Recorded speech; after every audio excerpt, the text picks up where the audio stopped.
This is Chapter 7, Section 1, Perfect Competition.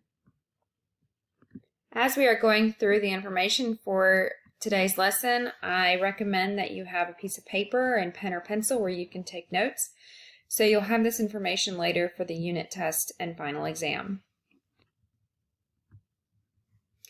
So before we can really jump into what perfect competition is, we need to talk about market structures. A market structure is an economic model of competition among businesses in the same industry. So we're going to talk about different types of market structures. Some of them include perfect competition, monopolies, oligopolies, and things like that, and we'll get to more of those later. But today's focus is the market structure of perfect competition. Perfect competition is a market structure in which a large number of firms all produce the same product. This is considered the ideal model. So this is the one that, especially if you strive for that market economy that we talked about that runs completely independently based on what producers and consumers are doing, this is the model of market structure you would hope that your economy would have. Now, if you remember back to when we talked about market economies, there really was no true market economy that existed in the world. And because there's no true market economy that exists in the world, there are very few perfectly competitive market structures in the world. But we'll talk about some that come pretty close. Perfect competition assumes the market is in equilibrium and that all firms sell the same product for the same price. And because of this, they also have many different businesses that are selling the same products, and because of how many businesses exist in that market, no single firm can influence the overall price. So as mentioned before, few industries meet all the conditions for perfect competition, but some do come close. And the example here is the New York Stock Exchange, where you have brokers buying and selling stock in this virtual exchange. So there are conditions in order for a market structure to qualify as a perfect competition, and that's what we're going to focus on next. 5 conditions for perfect competition. The first condition or characteristic in order to be considered perfect competition is that there are many buyers and sellers participating in the market. A large number of buyers and sellers is necessary for perfect competition so that no one buyer or seller has the power to control the price in the market. When there are many sellers, buyers can choose to buy from a different producer if one tries to raise prices above the market level. But because there are many buyers and sellers, sellers are able to sell their products at the market price. The second condition, in order to be considered perfect competition, is that sellers offer identical products. In perfect competition, consumers consider one producer's product essentially the same as the product offered by another. The products are perfect substitutes. Agricultural products such as wheat, eggs, and milk, as well as other basic commodities such as notebook paper or gold, generally meet this criteria. So generally speaking, for the second condition, if you go to Walmart to buy a gallon of milk, and then the next week you buy a different gallon of milk at Publix, in general, that milk is pretty similar. The only difference would be, if you bought, a completely different type of milk, maybe you got organic or maybe you got reduced fat or whatever the case may be. Obviously, that would not be an identical product. But if you're buying whole milk at Walmart and you're buying whole milk at Publix, you kind of expect that those products are going to be practically identical. The third condition is that sellers are able to enter and exit the market freely. In a perfectly competitive market, producers are able to enter the market when it is profitable and to exit when it becomes unprofitable. So if they see their sales decline and they're not making a profit, it's in their best interest to close their doors.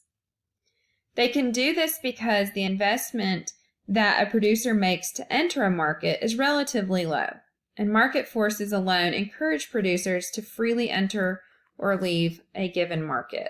If things are booming, you're obviously going to keep your doors open, things are going well, and you continue to sell your product.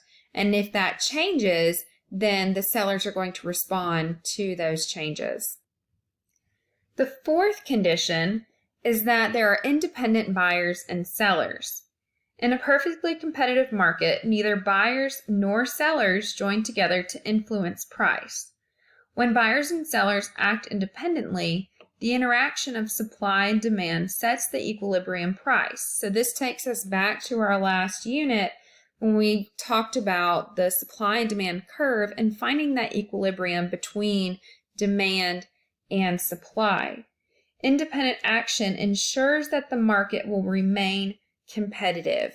So we don't have anybody kind of banding together to influence those prices. They each are doing it based on their own needs. So either that profit motive by the producers or the demand of those buyers. The fifth and final condition is that they have well-informed buyers and sellers. What this means is that buyers and sellers in a perfectly competitive market have enough information to make good deals. So buyers can compare prices among different sellers, and sellers know what their competitors are charging and what price consumers are willing to pay. So if we go back to our example of buying milk at Walmart versus buying milk at Publix, and we're talking about this well-informed buyers and sellers, if you go buy milk at one store and buy milk at another store, generally those prices are about the same. You don't really see much of a discrepancy between the two, just like you don't see much of a difference between the quality of products as far as things like milk at those two different stores. And so buyers and sellers are aware of where are the good deals for the buyers, and the sellers need to know what their competitors are charging for those items so they can compete and charge a similar price. Now, as a reminder, there is no real perfectly competitive market that exists in the world. So in the real world, there is no perfectly competitive markets because real markets do not have all of the characteristics of perfect competition. So markets will come really close. Maybe they have 4 of these conditions, but they might be missing just one of those. And so if they are missing even one of these conditions needed for perfect competition, then they are going to be an example of imperfect competition. Okay, so they're not quite meeting it. They might be quite close, but if they don't have all 5 of these, they are considered imperfect competition. So now we're going to talk about some of the reasons why we can't find perfect competition in our world. And these are called barriers to entry. A barrier to entry is a factor that makes it difficult for new firms to enter a market. So barriers can lead to this imperfect competition we were just talking about. Our main 2 barriers to entry are going to be our startup costs and technology. Startup costs are the expenses the firm must pay before it can begin to produce and sell products. And there's a couple reasons why you have startup costs. So you do have to purchase a business license. In most states, those are not free. So that would be one startup cost. If you're trying to open up a store or have a storefront of some sort, you have to foot that bill. You can go to the bank and get a business loan to do that, but in the end, you still have to pay that back. And so that's a big risk for people who are trying to enter into a market. Then you also have to, pay for anything that would be required to either manufacture or advertise your good, and that would be part of that startup cost as well. Technology can also be a barrier to entry because people must be educated and trained in using technology and running a business. Yes, you can get a business degree, but again, that's another expense. And a lot of people end up having to train themselves on using some of this new technology that they didn't know how to use prior. Price and output. Perfectly competitive markets are efficient. Competition keeps price and production costs low. So we talked about that when we talked about competing among firms that, they want to keep their prices low because that increases demand, but at the same time they want to increase those prices so they make profit. So it's about finding that balance, but also keeping the cost of producing their products low as well so they can make more of a profit. The prices that consumers pay and the revenue suppliers receive accurately reflect how much the market values the resources that have gone into the product. So usually the better quality the product, the higher the price. And so that's basically what this is saying as well, that, this price and how much people are willing to pay is a reflection of how they perceive the quality of that product being, or the value of the resources that went into it.